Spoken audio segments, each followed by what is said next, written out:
that he can still put out a lot, but they just don't have anyone who can finish off these kills. Complexity have too many different ways to disengage through the Surge, through all of their defensive items, and the Song of the Siren. Once they drop that first Zeus ult, where's the damage come from? I guess the PL, but yeah, but they have some ways to get away. Yeah.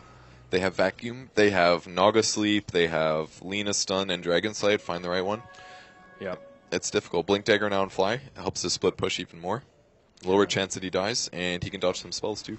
And now that Clink's now that they have two defusals, really, Dazzle's life gets a lot more difficult. I feel like Clinks can start off these fights by just looking for the Dazzle, isolating him, and forcing him to either grave himself or just die. Either way, that's a victory for Complexity. Yeah, or Zfreak can just find the Dazzle and keep him segmented by either by netting him or just defusal blading him. If he's just limited on movement speed, he may not be in the grave position as well.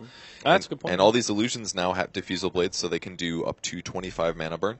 Not amazing for... Oh, they're going in. Here we go. Wall vacuum on two. Catchy Kimba dies before he can grave. Johnny will mech, but I don't think that's going to do too much to keep him alive. Certainly not. Swindle gets a crit and finishes him off in stunning fashion. It really seems like Dazzle's worthless this game, honestly. Like, how many times is he just getting... Zfreak gets a third gem. A third gem? He's got three of them. This guy's tricked out, man. He actually does have so many gems. They're just shutting down the Dazzle, and they're killing him in the first bit of time. Like, it's their organization. That's how you beat Dazzle, is having good teamwork. You have to focus the right people, and you have to initiate properly. And they've got enough Blink Daggers for it that they can always do a vacuum into Lina Stun, and at that point you've got kills. This guy is so farmed on Earthshaker. Whoa. Aghanim Scepter. Not an item you get to see picked up on Earthshaker too often. So every hero that gets hit by the Echo increases the Echo by 140 damage. So Zfreak needs to be careful with his illusions. That's, yes, because it counts for every illusion now. They buffed that recently. Yep. So for every hero that gets hit, they're taking at least 410 magic damage. Every hero additional to that, an extra 140 that everyone takes. So if you do like a 3-man dunk, you're talking about like AoE 1000 damage before you even do Aftershock, Enchant Totem, or Fissure. So again, the team fight is here. Ohio's done great this game. They just need to find a grouped Complexity. It happened once in the last game versus C9. Will it happen again? Because if so, Fnatic can turn things around and potentially win this game. That's true. Though for Fnatic, their positioning needs to be spot on as well. Double Battle Fury now for Swindle Melon, so if they're not spread apart properly, they could just get crippled by a big Daedalus crit in the team fight. So positioning, always important at this stage in the game, now 40 minutes plus, but I feel like in this matchup, it's particularly important. It's the make it or break it for both these teams. Yeah, I agree entirely. Ember Spirit even maybe should pick up a... I don't know if BKB is the solution. Maybe just more HP would be better because their disable is a bit lacking. So he's actually going to find KYXY mid here, and they're fighting him. I can't believe he's here. Clinks is just blowing him up. Wow. I guess he wanted to try for the solo kill. I mean, he can Diffusal Blade off the Flame Guard. He just died so fast, though. There was no way that was going to work. I feel like that was just a complete mistake from KYXY. Maybe he read the map wrong and thought he was going to be solo, but even then, I don't see him killing him that much. Now, he does have a buyback available, though, so...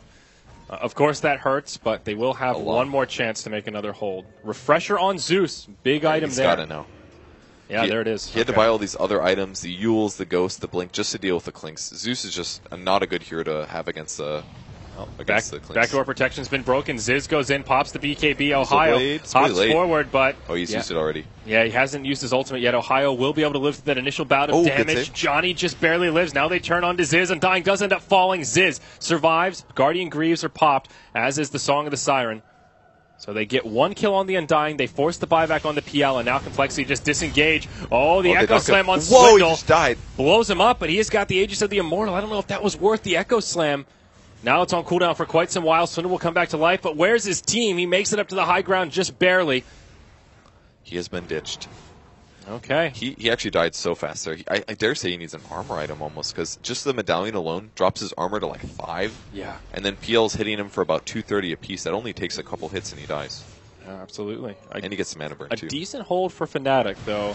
The problem is PL's buyback is now on cooldown, so if they can just manage to kill KYXY one more time, this hold for Fnatic becomes exceptionally difficult. Still 70 seconds before the Echo. Moon's got his heal and support items up. It's about 800 away from a Hex. And Lina approaching. Blink, Ags, Bloodstone. God, this guy farms. He really does. Ziz in trouble. He's got BKB, but they initiate him first. He pops in time. Oh, what a vacuum into the wall. Johnny tries to mech through it. KYXY in the front lines. Down comes the Tombstone, but Moon Meander in the front here for Complexity.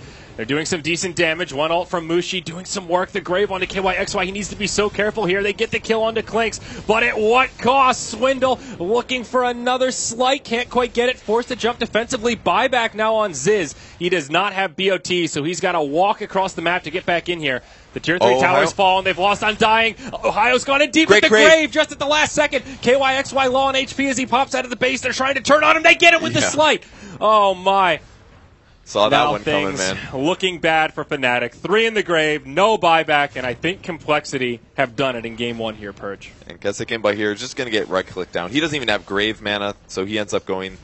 And Mushi is low as well, and they've done it. That's Mega Creeps. Almost nothing Fnatic can do to defend. They had such a good defense there. Kept weaving in and out, picking off the low HP heroes, but yeah, that seems to be it. They did surprisingly well with that last hold. If that PL had another buyback, maybe, just maybe, they could have held that off and extended the game a little bit longer. But it wasn't just that last fight. Complexity were in control for this entire game. You look at the gold graph, it ends with a 30k net worth lead, but there was never a point in this game when Fnatic was truly ahead. The mid-game, they were on even footing, but they never really pulled away with much momentum. I mean, they won those first couple early mid-fights when they had, like, Undying, Zeus, all of that advantage. But once they got to the part where their items were really integral, I feel like the item choices on Mushi just set them too far behind. Like, he got that. Did you ever feel like he did that much this game?